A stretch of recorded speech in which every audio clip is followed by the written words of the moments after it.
Tony, j'espère que tu as bien dormi, parce que j'aimerais que tu reviennes sur un point de ta doctrine que je, Ouais. que je considère comme ton chef-d'œuvre d'argutie céronienne. Le fameux C'est-à-dire, Bereshit, Bara, Elohim. Au commencement, Dieu, donc Dieu est arrivé après le commencement. Tu peux développer, tu as le droit de te mettre en colère, parce que alors, ça va être c'est très pas très simple. clair. Enfin, Il c'est, suffit de lire dans l'ordre, le commencement, c'est pas Dieu, sauf peut-être dans certaines traductions catholiques, là, Dieu, ça démarre avec Dieu. Mais si on regarde le texte vraiment original, eh bien, c'est Bereshit bara Elohim. Bereshit bara Elohim, c'est-à-dire le commencement ou le principe crée Dieu. Donc Dieu viendrait à partir d'un commencement. Alors on peut se poser légitimement la question, mais il est où ce commencement? Pour moi, il est dans l'avant-première seconde de l'univers. Et ce qui se passe dans l'avant-première seconde de l'univers, eh bien, n'a pas de temps. C'est tout le temps là. En tout cas, c'est relié à un hors espace-temps, une instantanéité. Et cette instantanéité euh, est exprimée par le Bereshit. Bereshit qui est composé de 6 lettres. On pourrait le comparer à 2 triangles. Le triangle pointant haut qui symbolise le feu secret et le triangle pointant bas qui symbolise la materia prima. Là, on verse du côté de l'alchimie. Donc on pourrait voir que le premier mot de la Bible, dès le premier mot de la Bible, Bereshit, eh bien nous avons une dualité comment, teintée d'originel qui est Bet, Resh, Aleph et ensuite Shin, Yod, Tav. Donc Bereshit. Et ce premier mot va lancer les dualités. À partir de ces dualités, il y a une création qui se met en place, les Elohim, qui sont regroupés par l'Elohim, Dieu. Donc on voit que dès le commencement, il y a quelque chose de troublant et on ne peut mettre aucun mot, aucun nom, rien du tout. Après vient Dieu. mais justement, c'est pas ça qu'on peut appeler Dieu. Euh, Dieu manifeste le commencement, mais teinté par l'homme. Il ne faut pas oublier que c'est l'homme qui est au commencement. L'homme en tant que microcosme, que petit monde qui contient tout. Le grand monde, le macrocosme, eh bien, ça c'est Dieu. Mais le macrocosme provient du petit, du microcosme. Et le microcosme, ne pas confondre avec l'au-delà, où se trouve l'infiniment petit. L'infiniment grand, ici-bas, pour faire simple, l'infiniment petit, au-delà, c'est 2 infiniments. Ces infiniments, on n'y a pas accès si on n'a pas des appareillages, que ce soit dans l'infiniment petit ou dans l'infiniment grand. Donc ce n'est pas naturel, tout simplement. Par contre, ce qui est entre les deux, c'est l'homme en tant que microcosme. Et là, cet homme en tant que microcosme est dans une finitude. Il est limité. À l'inverse de l'infiniment grand de l'ici-bas, l'infiniment petit de l'au-delà. Eh bien, c'est cette limite qui libère. C'est cette limite que le Bereshit exprime. On s'est limité. Le Christ, quand il porte la croix, des dualités divines, eh bien, c'est grâce au fait qu'il est limité non seulement dans l'incarnation, mais dans l'excarnation, puisqu'il dénonce l'au-delà. Et donc on voit que c'est la limite, la sainte limite, c'est-à-dire nous, à chaque instant, qui pouvons nous libérer des notions spéculées qu'on appelle Dieu. Dieu est la grande spéculation, point barre. Ça provient de l'homme en tant que microcosme. Et on peut aller plus loin pour toucher à quelque chose qui ne fait pas partie de l'espace-temps. Eh bien, il est question de dégonfler ce microcosme de manière à ce qu'il n'y ait plus d'aura. Et les énergies qui ont été déversées dans l'espace-temps, à un moment donné, reviennent à l'intérieur et l'être passe de la physiologie à une biologie archétypale. Mais, si on fait des détours par la croyance, par le devenir, par des prières, par des concepts alimentés, par nos peurs, par nos certitudes, etc., eh bien, là, on passe à côté. Par contre, arriver à transformer la physiologie satanique, mortelle, en biologie archétypale, il faut dégonfler tout l'aspect lumière, toutes les spéculations sur Dieu, tout Dieu, hein, qui est une pathologie, si on comprend bien Paracelse, il parle de la maladie de l'entité des esprits, hein, Et puis il parle aussi que Dieu rend l'homme malade. Pourquoi? Mais parce que l'homme croit en Dieu. Pourquoi? Oui, mais Parce enfin, que tant qu'il croit en Dieu, ne croit pas en lui-même. il y a croyance et croyance. Eh bien, toutes les croyances nous sortent de notre état naturel. Or, notre état naturel n'a pas besoin de Dieu. Dieu est venu après, et on le retrouve dans la Genèse.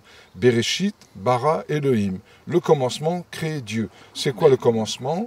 C'est nous à chaque instant. On pourrait même dire que c'est une commencée au féminin, puisqu'il y a beaucoup de matrices féminines. Eh bien, une commencée. Et si tu prends en français la numérologie du mot commencer, ça fait 76, exactement la numérologie de Bereshit. Tu as aussi une autre numérologie 76 en français, c'est quand tu prends les 6 voyelles, A, E, I, O, U, Y, ça te fait 76. Tu prends le mot tout, T-O-U-T, T-O-U-T, la totalité, ça fait 76. Tu prends le mot vivre, V-I-V-R-E, 76. Donc on voit toute une alchimie numérologique dans notre bonne vieille langue française. Alors, à propos de langue, Chouraki, qu'on ne peut pas accuser de vaticanisme, lui, il traduit Bereshit par en tête. Oui, en tête, le principe. En tête, Elohim a créé les ciels mais au départ, c'est en tête, principe, commencement, etc. Enfin, c'est tout des mots, on essaye de s'approcher de cela. Mais ça veut dire la même chose. En tout cas, ça ne parle pas de Dieu. Bereshit ne parle jamais de Dieu. Dieu est une fixation qui a paralysé la connaissance. Dieu paralyse la connaissance. Donc tous les rituels, toutes les magies, tout ce que l'on peut faire dans l'orientation de Dieu nous éloigne de notre état naturel. Ça ne veut pas dire qu'on ne respecte pas, on respecte les croyances. Nous-mêmes sommes aussi dans des croyances, plus ou moins. Mais il faut faire une différence entre des croyances pour... voilà, on croit à certaines choses pour que le déroulé d'une vie, d'une existence puisse s'accomplir au mieux. Mais fondamentalement, sur le plan psychologique, la croyance est mortelle. Alors, qu'est-ce que tu proposes? De tuer Dieu? Il est mort déjà. Prendre conscience qu'il n'a jamais existé Pourtant, autrement que par l'homme. Pour les gnostiques. Alors, est-ce qu'on ne peut pas dire que cette phrase, Bereshit, bara, Elohim, ça ne veut pas simplement nous signifier, ce qui était déjà pas mal pour, à l'époque, qu'il ne faut pas confondre Dieu et Démiurge. Moi, je les mets ensemble, c'est pareil. Je fais aucune différence. Personnellement, après, chacun... Ah non, mais développe. Développe. Mais pour moi, c'est quelque chose qui est projeté en dehors d'un état naturel, que nous avons perdu. Là, maintenant, on est obligé de croire en Dieu. L'espoir, ça va s'arranger. Aidez-moi, je souffre, je n'en peux plus. On est morcelé, qu'est-ce que tu veux? Mais au départ, dans le tout départ qui est inscrit en nous, dans cette commencée biologique qui est en nous, eh bien, il n'y a pas de détour par une croyance. La croyance est venue parce qu'on s'est tellement disloqué, tellement morcelé, qu'à un moment donné, on ne sait plus où donner de la tête, c'est le cas de le dire. Hein, on ne sait plus où donner du Bereshit. Mais est-ce qu'il ne faut pas distinguer justement les croyances sur Dieu avec...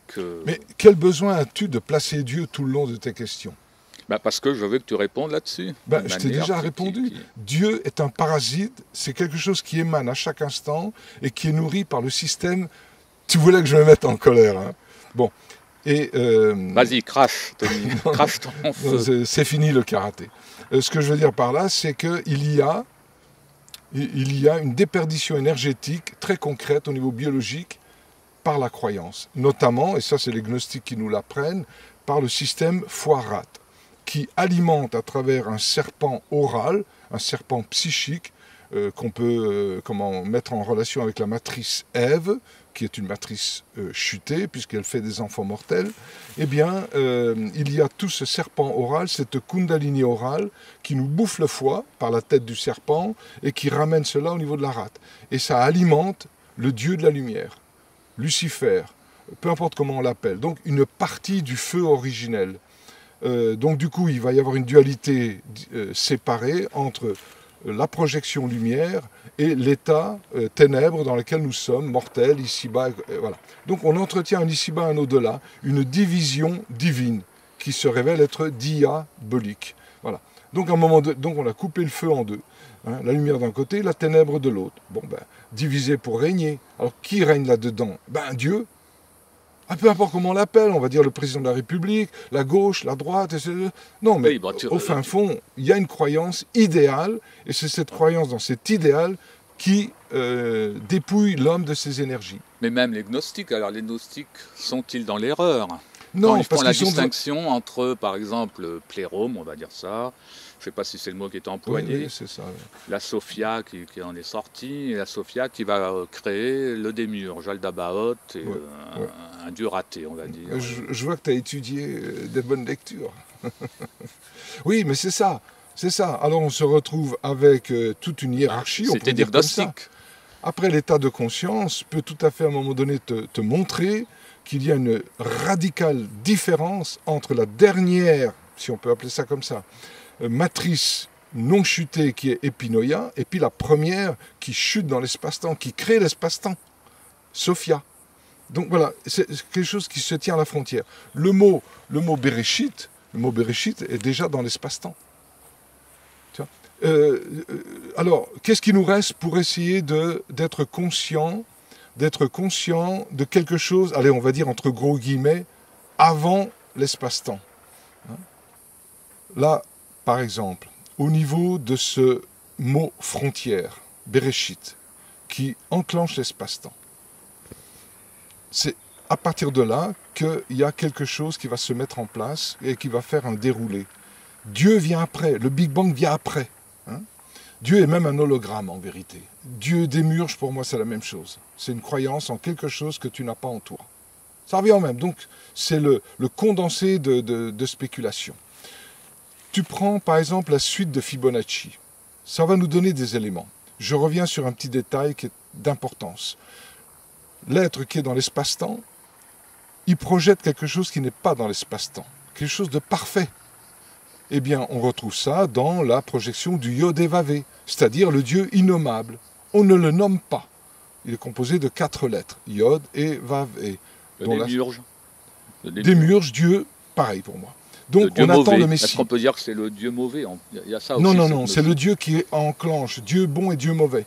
Alors, il y a 700 ans d'ici, du temps des Cathares, on pouvait faire une différence entre le Dieu bon et le Dieu mauvais, peut-être, pourquoi? Mais parce qu'il y avait un état astral, un état psychique qui était infiniment moins lourd qu'aujourd'hui. Ça n'a pas empêché l'Inquisition, etc., bien évidemment, de tout temps. Mais ce que je veux dire par là, c'est qu'on se retrouve avec les mêmes mots qui ne veulent plus dire la même chose. Maintenant, ce que je propose, enfin, après les gens font comme ils veulent, eh bien, Dieu bon, Dieu mauvais, c'est le Dieu de lumière et le Dieu de ténèbres. Tu dis que c'est Yahvé, Yod et Vavé, Adonai, oui. L'imprononçable. Le nom imprononçable de Dieu, exactement. Et donc, on spécule là-dessus. Attends, reviens. Tu veux dire que c'est Yahvé qui est à l'origine du Dieu bon et du Dieu mauvais. C'est ça que tu as dit? Très bien. Oui, on peut aller comme ça. Alors, mais alors, dans ce cas, il est évidemment en amont.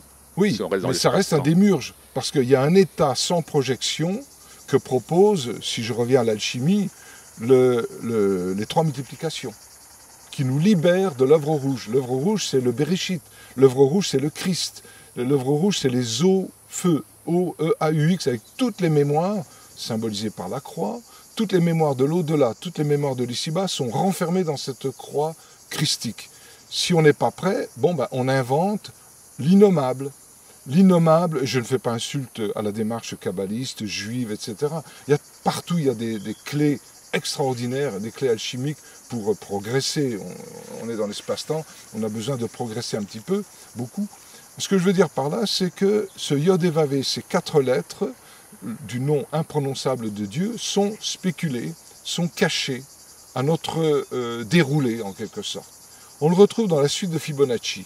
La suite de Fibonacci, le départ, c'est rien, 0. La constatation du 0 crée une unité. Paf, tu as 1 qui arrive. Le 1 avec le 0 nous redonne un nouveau 1. La somme des 2 premières unités, 1, 1, ça fait 2. Tu continues, tu prends le 2 avec le 1 qui l'a précédé, ça fait 3. Et ensuite, tu prends le 3 et tu l'ajoutes au 2 qui était auparavant. Ça fait 5. Après, ça continue. 5 et 3, ça fait 8, etc. Le premier nombre qui n'apparaît pas, qui est caché, qui se tapit derrière la conscience, c'est 4. Tu retrouves dans la suite de Fibonacci le tout premier nombre qui n'apparaît pas, c'est le 4, c'est-à-dire Yod et Vav. C'est-à-dire, d'emblée, pour que ce monde de l'espace-temps existe et perdure, il faut masquer Yod et Vav et le rendre innommable, c'est-à-dire un pourvoyeur d'espoir. On espère, on espère, on espère, on espère, on espère, jusqu'à la fin des temps. Et la fin des temps, c'est quand on n'espère plus. Donc c'est l'espoir fait vivre. Fait vivre quoi? Qui? Yod et Vav. Donc c'est une mécanique bien huilée qui fait que l'homme continue sa perpétuation, sa prison. Mais ça a du sens. Dans le sens où l'être qui réellement à un moment donné est enfermé dans sa prison, à un moment donné, il doit avoir un sentiment de liberté qui dépasse tous les êtres qui sont soi-disant en liberté. C'est la prison qui nous fait connaître ce sentiment fort de liberté. Nous, on n'est pas en prison. Qu'est-ce qu'on cherche? Des limites. On se pose des questions. Non, c'est agréable.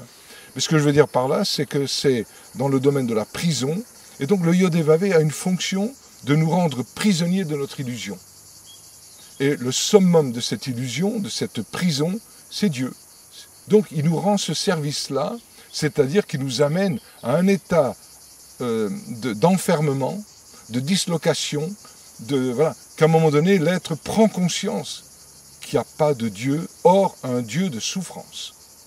Donc le Dieu bon, le Dieu mauvais est entre les mains de ce Dieu qui joue au chat et à la souris.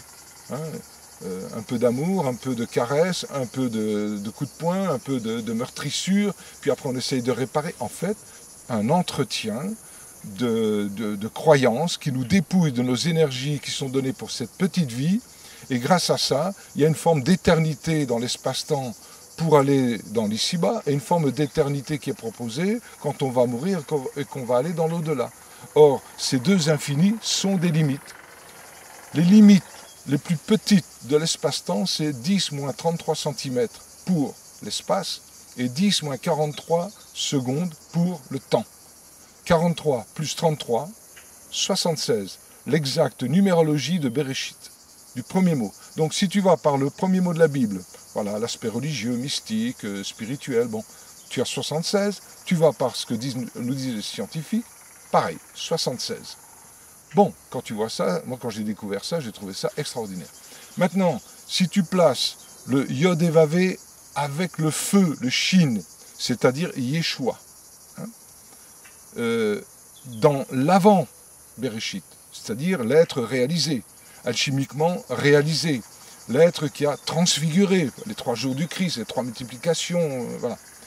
Eh bien là, tu as 47, c'est-à-dire 26 du Yod et Vav, plus 21 du mat, dans le tarot, du Shin. Le Shin, c'est le feu en mouvement. Dans le tarot, c'est la seule carte, le mat, qui est en mouvement.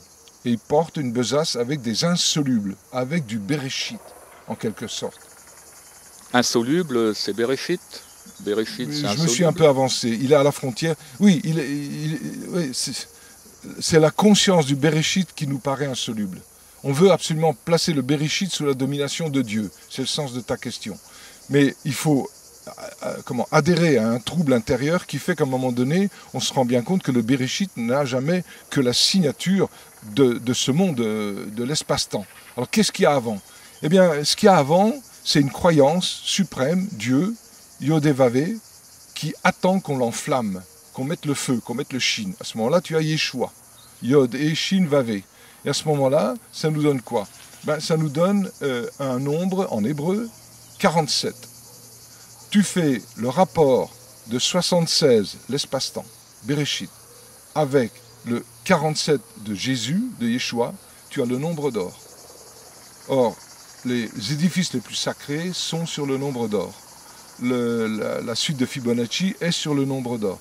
Donc, qu'est-ce qu'on voit? On voit que la mathématique qui est à l'arrière-plan de ce que nous sommes, eh bien, répète constamment le rapport entre un Yeshua qu'on doit retrouver et le Bereshit, le premier mot de la Bible. Donc, pour moi, la véritable alchimie, c'est pour ça que j'appelle alchimie gnostique et même individuelle, eh bien, cette alchimie-là c'est vraiment reprendre contact avec ce Bereshit, c'est-à-dire avec ce commencement qui est perpétuellement là. Alors après, il y a une alchimie avec l'expansion de l'univers, le Big Bang, tout ça, mais ça vient après. Au départ, c'est au moment de la contraction, les 6 premiers moments de l'univers, et de l'inflation, les 6 autres moments. C'est à la fin de ces 6 autres moments que le Big Bang s'opère. Et après vient l'inflation, et puis après on est parti dans la seconde 1, puis seconde 2, seconde 3, les 3 premières minutes de l'univers, mais ça, j'ai envie de dire, c'est trop tard. Voilà, c'est l'espace-temps. Par contre, en amont, c'est ça, là où il y a le Bereshit, un Bereshit tourné vers l'origine, contraction, et un Bereshit tourné vers l'espace-temps, inflation. Eh bien ça, c'est à ce niveau-là que se situe, dans l'avant-première seconde de l'univers, c'est là où se situent les 3 chutes, et donc les 3 œuvres alchimiques. Tout est là. Oui, tu as encore parlé d'origine, comme hier. Donc, Oui, il y a une origine. il y a une origine. Oui, et c'est là, on doit se poser des questions, c'est quoi l'origine? Est-ce que c'est un truc qui s'est passé il y a 13,8 milliards d'années et qu'aujourd'hui on n'est jamais que? Alors du coup, les gens qui ont la conscience qui ne va pas plus haut que les pâquerettes, eh bien qu'est-ce qu'ils disent? Pour retrouver l'origine, il faut aller loin, loin, loin, loin. Et comme ça, ils nous dépouillent de nos énergies puisque tout est fait pour nous sortir de nous-mêmes, d'un état naturel qui est déjà là, hein, d'une biopsychogénéalogie. Eh bien, on se perd à vouloir chercher une origine à l'extérieur, dans l'infiniment grand. Quand on sera de l'autre côté, si l'au-delà existe, eh bien on cherchera l'origine dans l'infiniment petit. Mais c'est toujours infini. Or, si c'est infini, ça ne s'arrête jamais. Si ça ne s'arrête jamais, c'est des cul-de-sac. C'est ces cul-de-sac qui font que l'être ne s'en sort pas. Il va utiliser les alchimies, les sciences, la religion, les rituels, dans cette proposition de l'éternité, de l'infini. Et c'est la grande couillonnade, c'est l'éternité, l'infini. Tous les programmes divins, diviseurs, sont sur cette éternité. Qu'ils soient telle religion ou telle religion, c'est l'éternel. Et c'est ça la prison. Alors Dieu démurge, mais c'est le même. C'est nous qui faisons, on nous fait faire une division, une séparation. Là, les gnostiques en parlent comme ça, mais après il y a différentes gradations de conscience chez les gnostiques. La gnose, en général, elle est de groupe, comme la Rose-Croix d'Or pour notre époque, bon, qui a fini son travail à mon avis, sauf sur le plan intérieur, j'imagine, je fais partie de rien. Tu as la gnose des Cathares, la gnose des Bogomiles, la gnose... Eh bien, c'était toujours des groupes. Mais à l'intérieur, il y avait par moments des êtres qui mettaient en place une opération directe d'alchimie gnostique individuelle, qui ne refuse pas l'aspect groupe. Hein, mais énergétiquement parlant, à un moment donné, selon, ça dépend, hein, mais pour certains, c'est pas possible de faire partie d'un groupe parce que ils vont se sentir complètement lésionnés, blessés par des répétitions de mots qui ne veulent plus rien dire.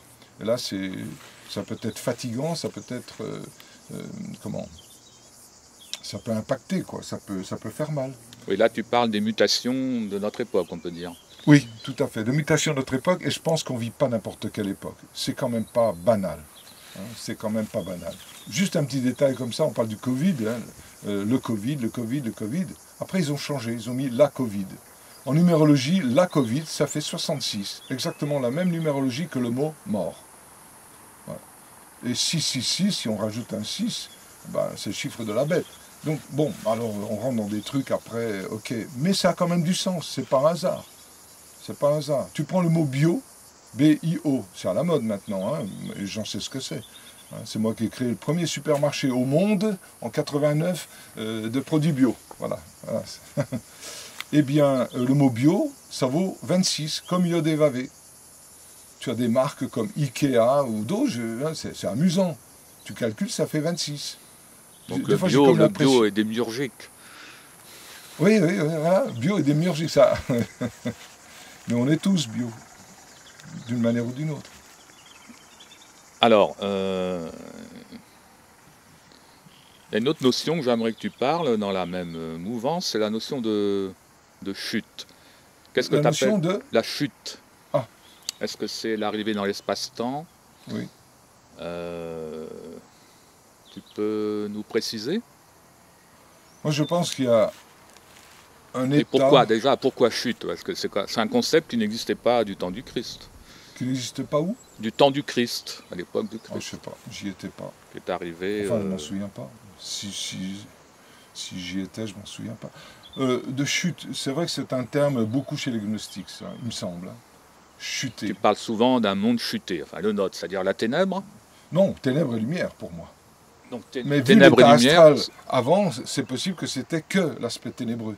On va dire comme ça. Et c'est sur cet aspect ici-bas corporéifié que va s'installer la spéculation. Et donc l'au-delà. L'au-delà va être créé à partir de l'ici-bas.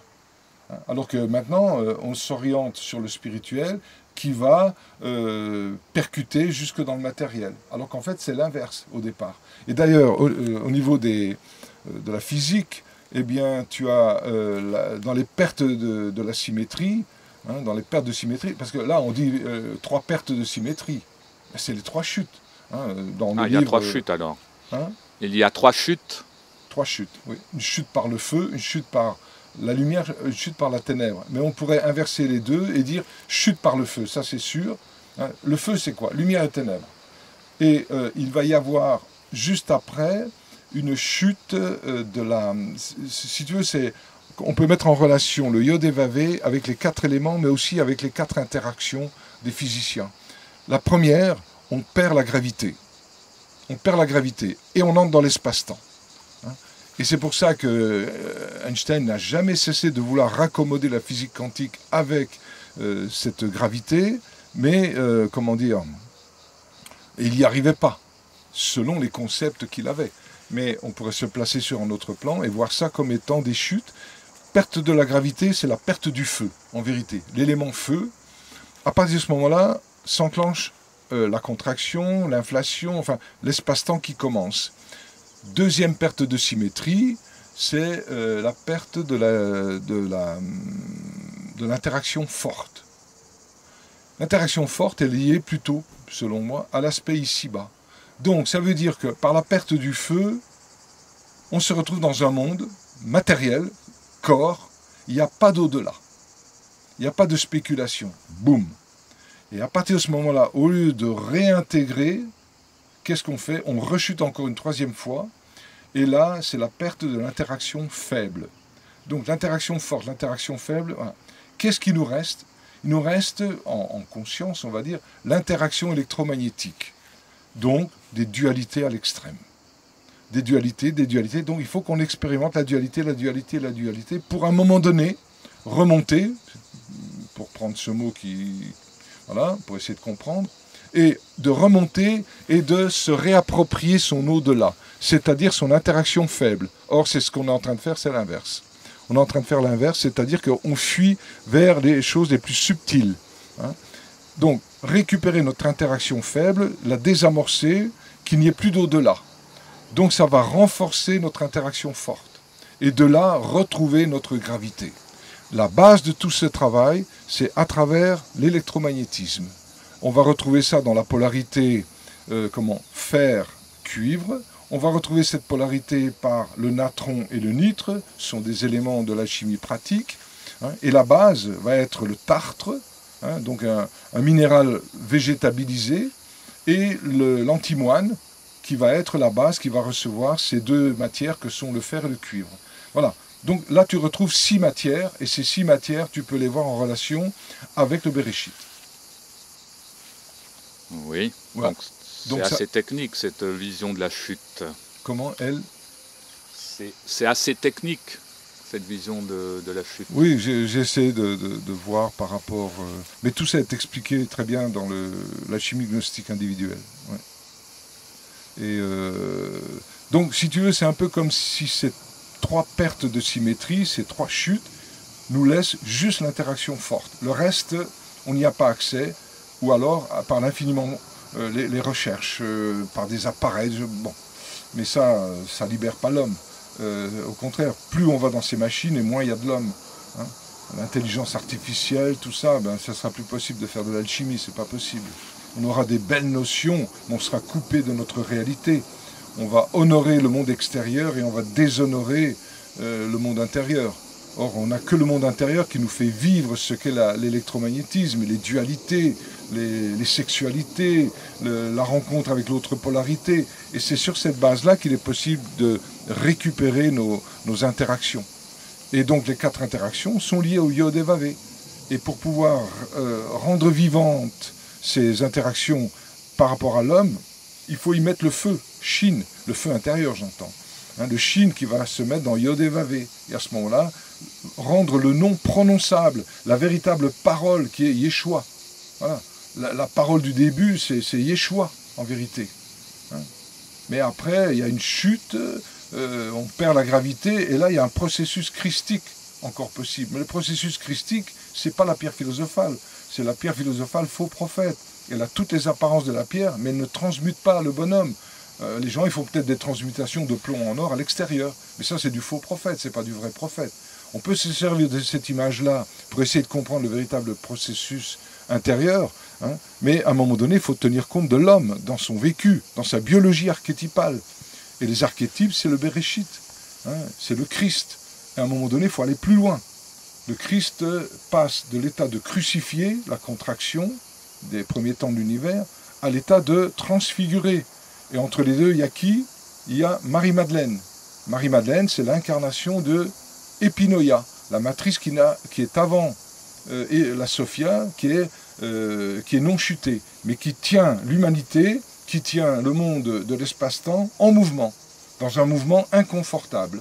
Donc ça veut dire que par cette épinoïa, enfin, je veux dire, on est en contact permanent avec cette épinoïa, oui, et donc avec l'origine. Absolument, qui est avant Bereshit. Ce qu'on peut appeler Dieu en nous. Garde ton Dieu, j'en veux pas. Ça m'intéresse pas. Non, Dieu est important pour l'exploser, intérieurement. Il ne s'agit pas de toucher un cheveu. Les assassinats, l'inquisition, les tueries au nom de Dieu, on comprend tout de suite. Bon, d'accord. Non, mais je sais. On comprend tout de suite où ça en est. C'est selon son étymologie. Oui, mais l'étymologie de Dieu, c'est pas divisé. C'est le divin divise. Théos, c'est la. Oui, d'accord, mais c'est Théos, c'est-à-dire la lumière. L'étymologie de Dieu, c'est la lumière. Eh ben, donc c'est la signature de la division, puisque l'origine n'est pas de la lumière, c'est du feu. Nous sommes des êtres de feu. Et le feu, c'est de la lumière et de la ténèbre. Tout dépend ce que tu appelles feu. Il y aurait aussi un... feu, juste de regarder une bougie allumée, tu vois l'aspect lumière à l'extérieur, l'aspect ténèbre à l'intérieur. Et quelqu'un qui meurt, on dit feu un tel, on ne dit pas lumière un tel. Donc la traversée de l'au-delà mortel, eh bien, se fait par le feu, mais pas par la lumière. Une femme qui a du feu, c'est comme si on disait que cette femme, elle est bonne, entre guillemets, à être fécondée. Un homme qui a du feu, c'est quelqu'un qui est déjà fécondé par le futur enfant. Le futur enfant met enceinte le futur père, et le futur père met enceinte la future mère. Oui, bon. Oui, non, c'est un peu éloigné. Lumière, Dieu lumière. La lumière, c'est Lucifer. Quelle différence entre la lumière et Lucifer? C'est le porteur de lumière. Voilà. Non, donc il fixe la lumière. La lumière divine est représentée par le soleil. Le soleil, c'est du feu. En alchimie, ouais.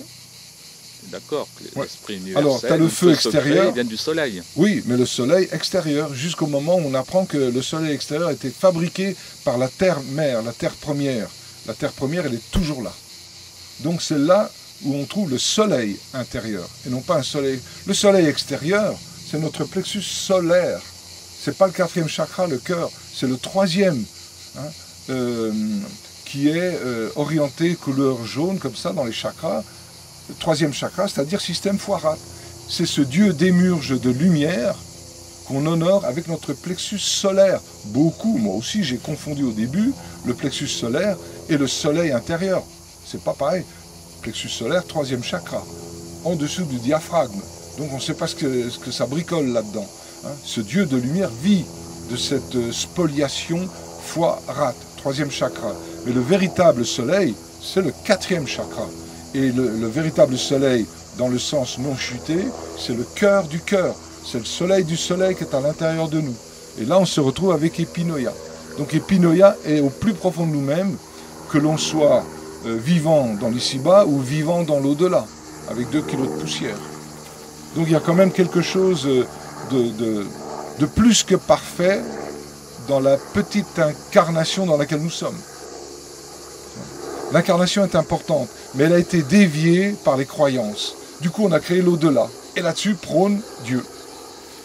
Donc Dieu, c'est une gonflette, hein, à travers les salles d'entraînement, c'est des gonflettes, hein, c'est des protes, des protéines, hein, c'est plutôt lié à l'aspect incarné, des protéines qui sont données à la croyance, et on gonfle. Et la gonflette se retrouve avec des efforts, alors que là, c'est constater l'état naturel. Après, qu'on fasse de la gonflette extérieure, c'est chouette. Moi, j'en ai fait étant jeune, j'avais envie d'avoir des muscles dans le miroir. Bon, très bien. Je suis content d'avoir vécu ça, mais ça n'a pas duré longtemps. Mais tout ça pour dire qu'à un moment donné, eh bien, il faut réorganiser notre alchimie selon une gnose de première main. Sinon, c'est barré dans l'au-delà. Donc, la prise de conscience que l'ici-bas est infecté par les croyances spirituelles divines. Et à ce moment-là, la conscience le dégonfle. Et là, tu retrouves une énergie qui ne t'appartenait pas à cause des croyances, à cause de Dieu. Donc, à un moment donné, l'être sans Dieu est le plus proche de l'origine, de son origine. Là, il ne se ment plus. Et là, il reprend ses creusets, il reprend ses sels, ses matières. Et à ce moment-là, il se dit, mais finalement, le processus de la pierre philosophale est un processus christique, Jésus, etc., qui retrouve tous les symboles. Et c'est du vécu, biologique. Oui, bon, mais il est quand même de notoriété publique, enfin plus ou moins discrète, que l'agent à l'œuvre dans l'alchimie ou dans le grand œuvre, c'est le soleil par exemple. Oui, le feu. Sa contrepartie, la lune. Tu aurais un soleil froid, ça ne marcherait pas. Bah, c'est ce que je disais. Donc le soleil, c'est la chaleur, le feu. Plus que la lumière. Ah bah, c'est les deux. Attends, à quel moment on a cette chaleur qu'on a ici? Elle vient du soleil. Oui, prenons une fusée entre ici et le soleil. C'est tout froid. Donc c'est au moment où les rayons solaires de lumière viennent cogner notre ténèbre qu'il y a du feu, qu'il y a de la chaleur. C'est la rencontre qui fait la chaleur. Il faut bien les deux. Donc il faut bien aller à fond dans la dualité pour la connaître, pour connaître le feu. Oui, ben on revient toujours à cette même question, qu'est-ce qu'on entend par lumière? Parce qu'effectivement, le rayonnement qui peut intéresser l'alchimiste opératif, c'est pas forcément la lumière solaire. Si tu veux, c'est ce qui est derrière, c'est peut-être des formes d'ondes qu'on ne connaît pas encore, ou qui sont connues mais avec d'autres noms, comme les ondes scalaires, comme les neutrinos, etc. Il semble qu'il y ait quand même des recherches très intéressantes au niveau alchimique à ce niveau-là. Moi, je vois par exemple par rapport à l'aspect atomique, tu sais très bien que je ne suis pas du tout costaud là-dedans, mais alors pas du tout, mais il y a 2-3 éléments. Eh bien, l'aspect proton, moi je le vois avec d'ici-bas, l'interaction forte, proton-neutron. Bon. Oui, enfin, plutôt proton. Et là, je l'associerais plus facilement à l'aspect ténèbres. L'aspect lumière, je le verrais mieux avec l'électron. L'électron qui nous tourne autour, donc Dieu. D'ailleurs, nous sommes dans un monde complètement électronifié, électronisé. Donc on est dans un monde divin, dans ce sens-là. Et le neutron, je le verrais plus avec la Sophia. Et le neutrino, je le verrais plus comme étant une signature d'Epinoia. Paraît-il, que je l'ai lu, que les neutrinos, tu pourrais faire un mur en plomb de je ne sais pas combien de milliards d'années-lumière, donc tu vois le truc complètement fou, le neutrino le traverse.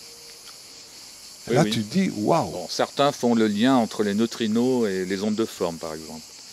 Bien que le terme soit inapproprié, c'est-à-dire les émissions dues aux formes, etc.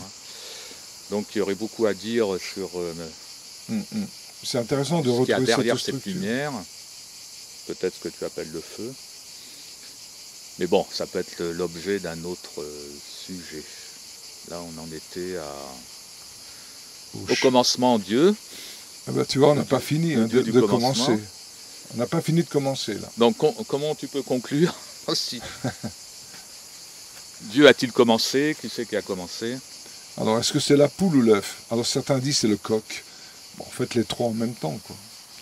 Oui, les trois en même temps. C'est-à-dire qu'à chaque instant, on crée. À chaque instant, c'est le commencement. C'est cette notion, si on arrivait, ça peut sembler insoluble, de la placer dans notre espace-temps, de placer dans notre espace-temps l'origine de l'espace-temps. Donc l'espace-temps, dans un premier temps, on le respecte totalement, puisqu'on a été fabriqué par ça, par nos parents qui se sont rencontrés, qui ont eu ce désir, etc. Donc on est en plein espace-temps. À un moment donné, dans la conscience intérieure, on se rend compte qu'il y a quelque chose qui n'appartient pas à l'espace-temps. Et on s'acclimate à ce non-espace-temps, on va dire comme ça, et on le place à un moment donné on revient dans l'espace-temps. L'enfant retourne dans le ventre de sa mère. Hein. C'est une image, je crois, dans les écrits alchimiques. Oui, oui, tout à fait. Oui, oui. Donc de retourner dans le ventre de sa mère, et à ce moment-là, c'est comme un retournement de chaussettes. Hein. Ça veut dire qu'on a visité l'intérieur et on l'expose à nouveau à l'extérieur. Là, je pourrais imaginer une pierre philosophale qui va transmuter, mais alors, on pourrait imaginer, moi je n'en suis vraiment pas à ce stade-là, que sur pied, la personne elle passe d'une physiologie périssable à une biopsychogénéalogie impérissable, d'emblée, boum. Pourquoi? Parce qu'il aurait dégonflé totalement toutes les spéculations sur une alchimie spatio-temporelle. Donc il se serait effondré, il aurait rencontré son chaos, son pré-ordre. Avant les maladies, avant les guérisons, il y a la guérison de la maladie. Donc dans cet effondrement, eh bien, on le voit dans les schémas de mon livre, où on voit cette espèce de V, ce triangle pointant bas, qui, à un moment donné, dans cet effondrement central, allume un triangle pointant haut, qui est le triangle du feu secret. Et là, ce sont tous nos insolubles, qu'on récupère dans une incarnation. Ça n'arrive pas à toutes les incarnations. À mon avis, aujourd'hui, c'est possible. Et à ce moment-là, il est possible de faire passer l'état psychique et physiologique à un état de biologie archétypale. Là, je pourrais imaginer que tout en étant dans un monde d'espace-temps, périssable, se manifeste peut-être une corporéité carrément, pas divine, le mot divin c'est bon, là il est banni, hein, mais archétypal, un corps archétypal qui pourrait relancer des chutes. Pourquoi pas? Ou pas, comme disent les Belges, ou pas. Voilà. Bon, c'est pas une belle conclusion, mais elle vaut ce qu'elle vaut, mais c'est tout ce qui est venu.